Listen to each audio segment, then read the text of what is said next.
Strong running 7.3 motor with 150,000 original miles.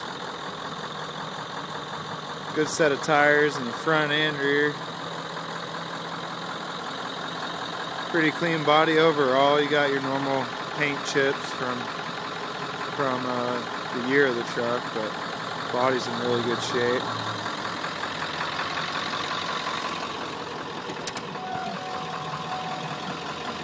A little bit of wear on the seats, nothing bad. That tears the worst of it. The rest of the interior is in great shape.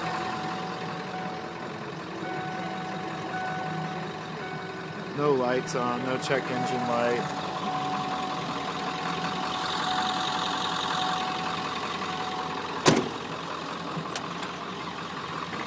Pretty clean in the back.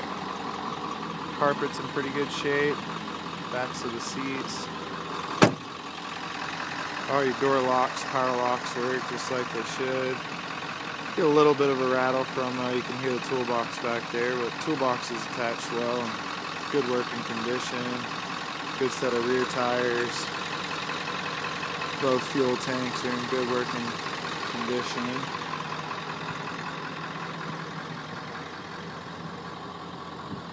All removable sides on this truck. All your lights and signals work. Nice heavy duty tow hitch. Does have a hide ball in the back of the bed, a gooseneck ball.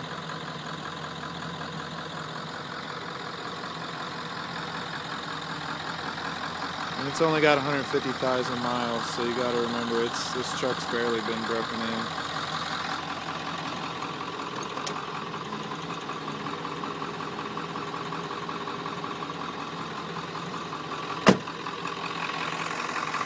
You got one tear right there in the quarter panel.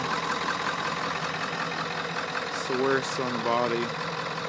Not sure what happened there. Got a block heater, and we don't have any leaks from this truck whatsoever.